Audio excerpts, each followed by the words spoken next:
everybody, to the ESL Mobile Open. I'm Glitter Explosion. And I'm Inverum.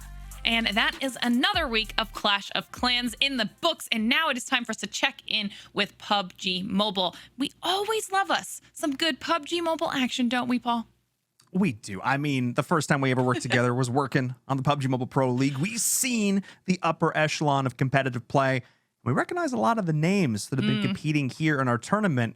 And what's also really cool about it, of course, is that they're not always necessarily on the top. There's a lot of new blood that is rising up through the North American scene to try and take it from them.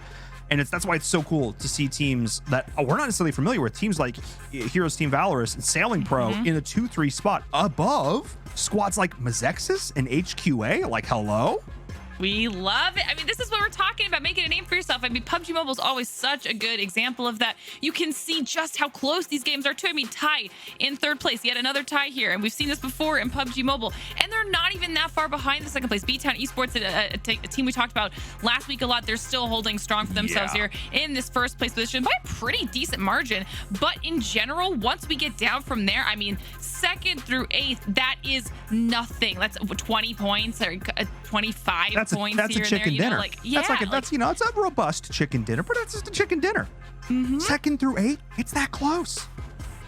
I love it. I just love to see it. I love to see the competition level this high. And then moving on to the second page, it's literally the exact same story yet again. A tie, 15th place. And once again, these points are not that far spread apart. But what's happening? I think teams are starting to get a read on one another. So other than, again, the squad that's way up there at the top, we're starting to see squads get into a sense of pace. You know, they're starting more identifying drop spots, who's going to go where, maybe less crazy outlier games with hot drops. But again, when you have a team like Moonlight CN who won our last leaderboard, who's only down there in 14th place, that says a lot. And what's important is we want to take a look at the teams who aren't necessarily in 16th place, going down to 24. And there's a reason we want to do this, because in all of our other games, again, they're fighting for that top 9. But here, of course, in order to make it into our final event here in the Mobile Open, you got to make it to the top 16 for PUBG Mobile. So we thought it's a good idea to look at some of these teams that are on that cusp, on the edge. And there are some big ones in there, Glitter. Yeah, and not only that, but if you notice, there is a third three-way tie at the very top for that 15th place position. So talk about bubble teams.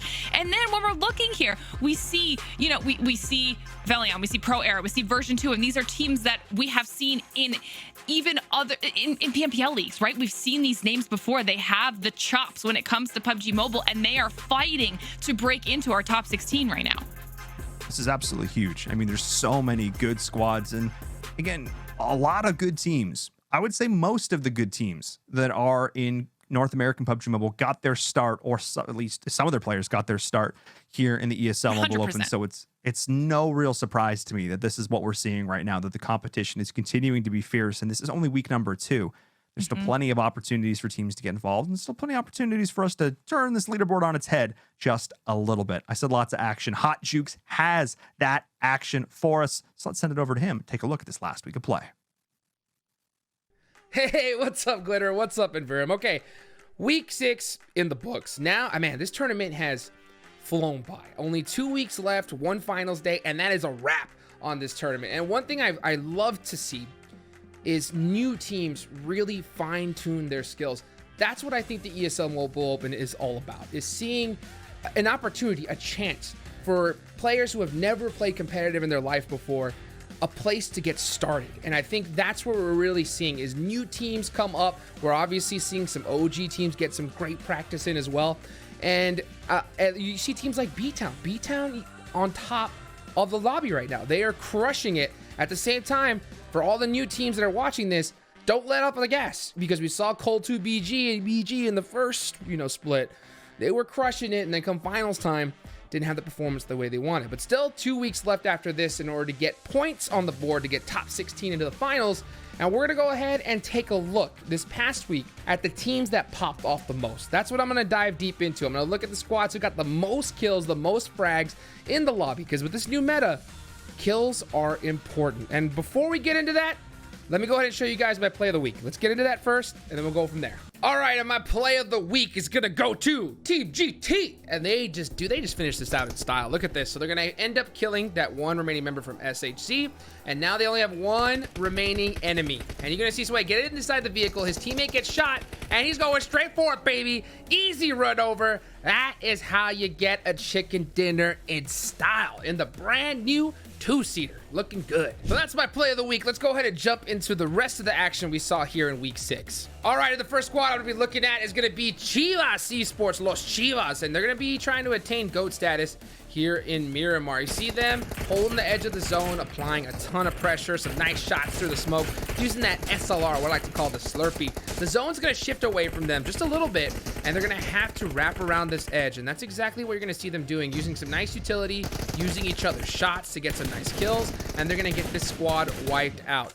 And from here, it's all about just pressing on in. And they're going to be using utility very well. That's what I really love to see, especially when you're outside of zone, because it doesn't give away your position necessarily, and you're just able to apply more pressure. Now you're going to see them go into this nice shot. This is one thing I would have loved to see them do a little bit better, because you're going to see on this right side, they're kind of splitting up. They're kind of focused on too many teams. They should be just pushing together. Now you see one of their members get knocked.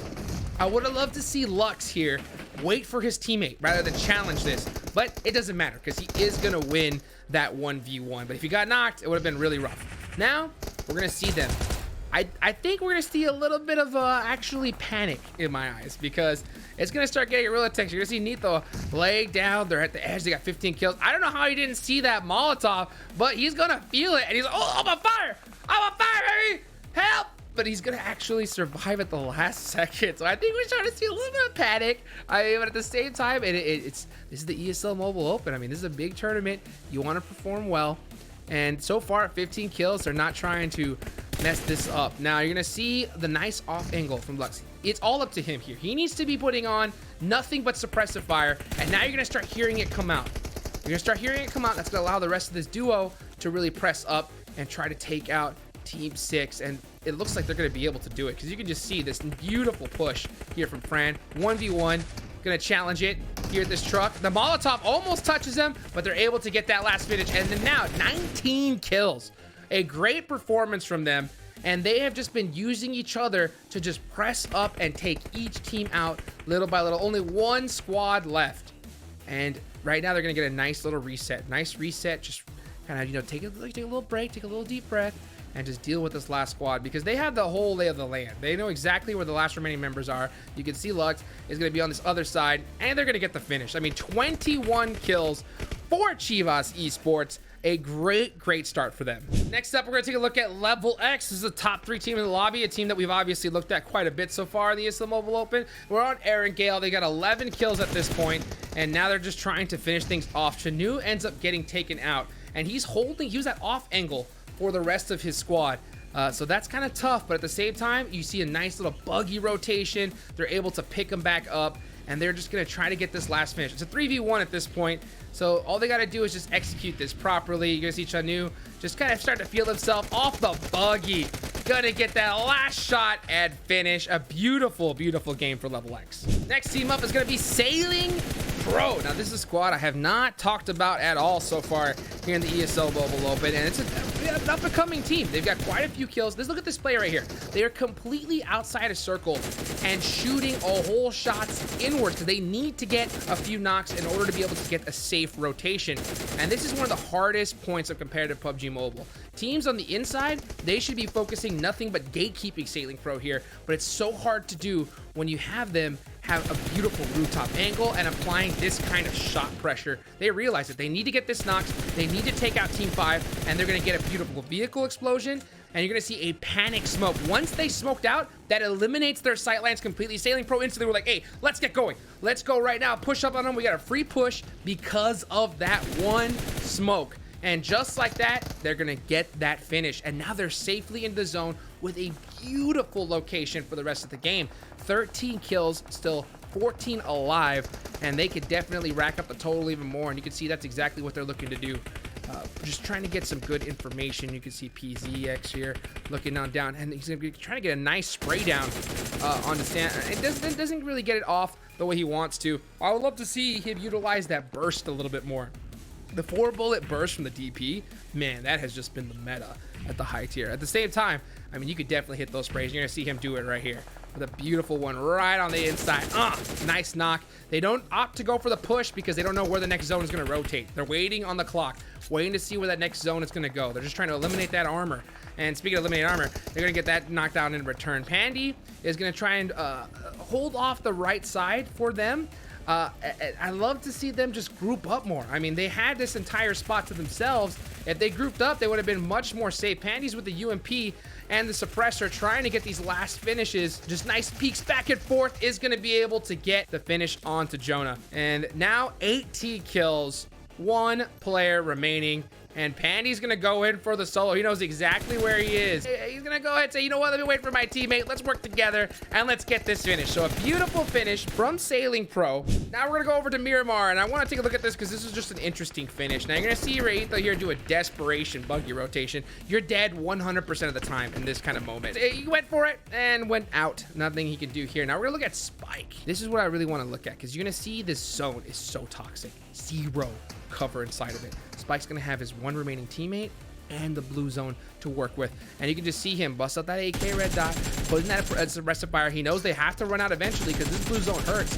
That smoke that they threw, I would have loved to see it been thrown a little bit further up, like a nice beautiful smoke wall up front, because you know that pre-fire through the smoke is gonna come its way. And this is what I'm talking about. When you don't have any cover inside of the zone, you have to make your own.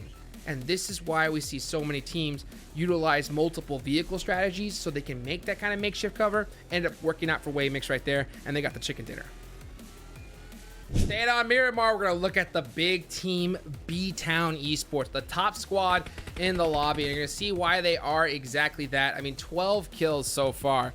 I mean, just straight domination that they've been laying down here in the second split of this tournament. Now look at that, look at the leans, you know, just leaning back and forth, trying to find some angles. They're doing a beautiful split. They're utilizing their kit, throwing them smokes out because they need to try and edge into the zone, but those smokes are just placed beautifully. It's chat, the second he realized that he was at a disadvantage, instantly dropped to his knees. He knows that he can't afford to go down here, because if he does get knocked, it's going to be just so horrible for the rest of the squad to try and pick him up. And look at this, just using their angles. 1 left. He's gonna get the finish then right there. Beautiful finish from B-Town Esports.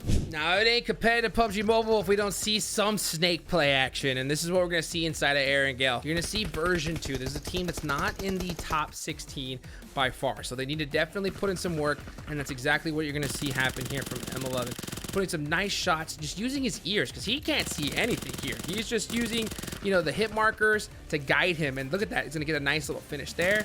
Avery's gonna put a couple of shots on him. He has no vest, so he's in really big trouble. But right now we're gonna see Valente, 1 HP, and just, he's got the hard cover. He's got the crate, and this crate is gonna be a major saving grace for him, and he's been crushing it, because that right there is kill number 6 and onto the teammate of this version 2 squad. So this right now it's just M11, last one up, no cover at all. Snake play action. We're gonna speed it up right here because I mean he can't move. He stands up, he's dead, and Valente's gonna get a nice little beautiful peek shot here. He's feeling himself really well and gonna get the finish. So that's a beautiful squad wipe. 7 kills for Valente. Beautiful. Moving on over to Sanhok, we're gonna see 6 Goddess here. Now they had a beautiful setup, but it gets shut down by Passion Fruit Stevo with the 2-piece nade. That is gonna eliminate their off angles completely. Mercy runs in for the 2v1 against HQA, and ain't gonna work out. Now Stevo